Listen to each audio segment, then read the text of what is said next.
Orang berpikir heran, apa yang mereka kejar ke Palestina? Andai ada orang ingin merebut Irak, masuk akal. Merebut Irak karena banyak sumur-sumur minyak. Andai ada mau ekspansi ke Kuwait, masuk akal. Karena sumur minyak di Kuwait banyak. Kenapa kembali ke Palestina? Ada apa? Tanah yang tandus, tanah yang kering kerontang. Mereka ingin membuat sebuah negara dengan keyakinan akan turun Mesias, sang juru selamat yang dijanjikan oleh Tuhan, dengan syarat orang-orang Yahudi mesti kembali ke negeri yang dijanjikan Tuhan. Yang kedua, Mesias sedang menunggu. Mesias melihat ke bawah. Kalau dia tengok di bawah masih banyak gurun pasir, dia tidak mau turun. Dia ingin melihat hijau. Kalau sudah dibentang karpet hijau, baru dia turun ke bawah. Maka yang dimaksud dengan hijau itu adalah ditanami tanaman-tanaman hijau, penghijauan yang luar biasa. Dan ketika Israel masuk ke Palestina, mereka ambil tanah itu, mereka hancurkan rumah orang Islam, mereka buat tembok panjang. Penjara terbesar dan terpanjang di dunia adalah Palestina. Mereka kurung orang Palestina. Mereka buat tembok beton yang tinggi, panjangnya 700 km lebih.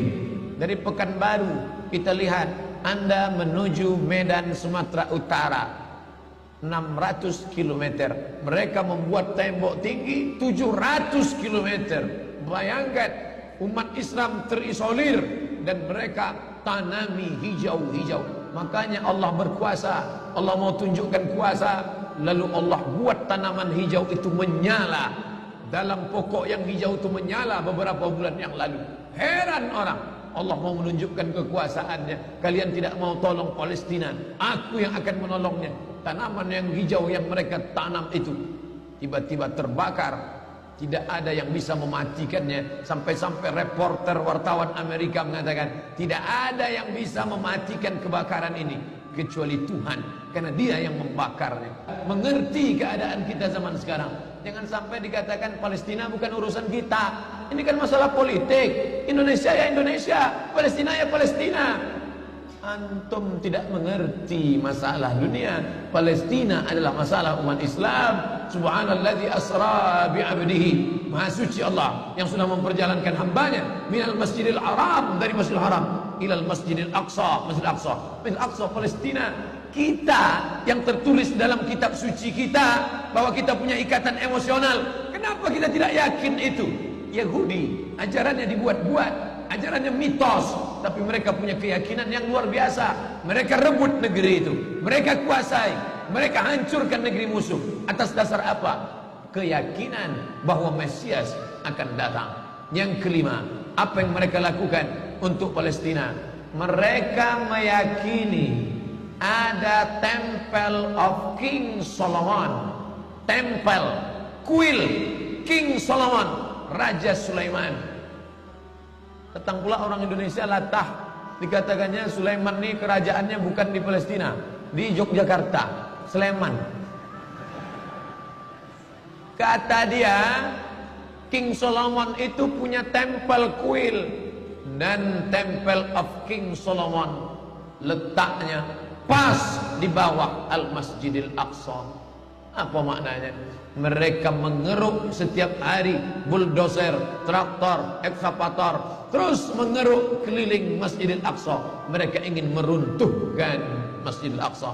Tulis Temple of King Solomon, enter, pilih image, tampak gambar, replika. Inilah kerajaan Sulaiman yang ada di bawah Masjidil Aqsa. Akan mereka naikkan. Mereka sudah bangunkan rumah kecil replikanya, seperti orang Riau membuat rumah replika, rumah Melayu Kampar, rumah Melayu Siak, rumah Melayu Bengkalis. Di mana rumah itu? Di Purna MTQ. Anak-anak kita kalau mau tahu bagaimana rumah Melayu Kampar, bagaimana rumah Melayu Siak, bagaimana rumah Melayu Pelalawan, pergi ke sana. Sebagiannya ada, sebagian tak ada, entah kemana perginya. Tapi mereka membuatkan itu. Inilah dia replika kerajaan Temple of King Solomon. Artinya apa?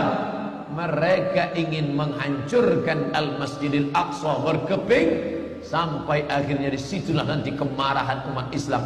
Entah marah entah tidak, melihat gayanya tak marah. Oh, kalian hancur-hancurkanlah. Banyak lagi urusan kami sibuk dengan ini. Tapi akan ada hamba-hamba Allah. La tazulu fi ummati ta'ifatun min ummati.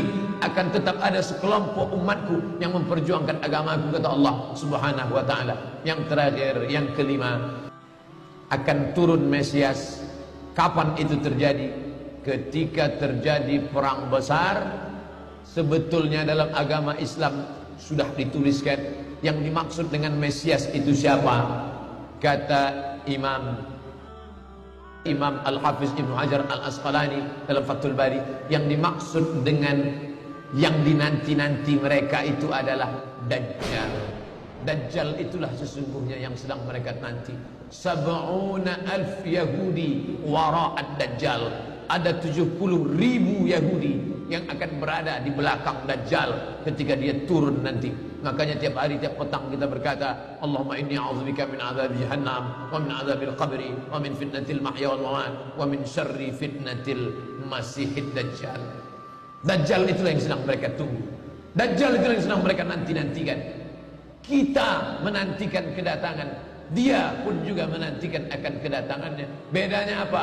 Mereka meyakininya dengan semangat mereka luar biasa. Mereka bangkit. Umat Islam percaya. Padahal tiap hari dia katakan sebelum salam, Allahumma inni a'udzubika min adzabi jahannam wa min adzabil qabri wa min fitnatil mahya wal mamat wa min syarri fitnatil masihid dajjal. Tiap hari dikatakan, tiap hari diucapkan. Tapi dalam hati, betul tak Dajjal ini datang? Entah iya entah tidak.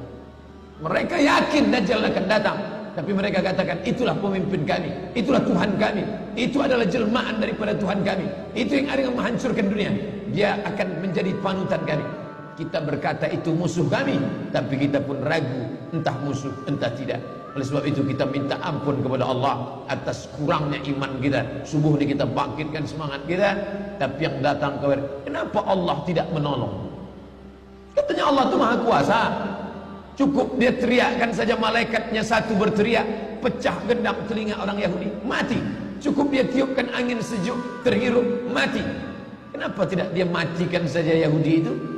Datang Syekh Muhammad Jibril, Syekh Dr. Muhammad Jibril, Syekh Profesor Dr. Muhammad Jibril, dosen tafsir Al-Azhar.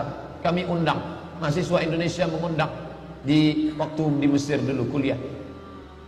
Lalu saya tanya, Assalamualaikum Syekh. Ya, kaum Ad binasa, kaum Samud binasa, kaum Midian binasa, kaum Iram binasa, kaum Fir'aun binasa.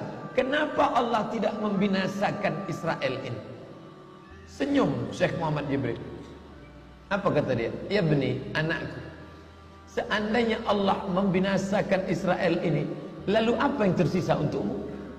Ditunjuknya saya. Seandainya Allah membinasakan Israel ini, lalu apa yang tersisa untukmu? Terdiam saya. Allah sengaja sisakan ini sebagai medan jihad kita menolong agama Allah Subhanahu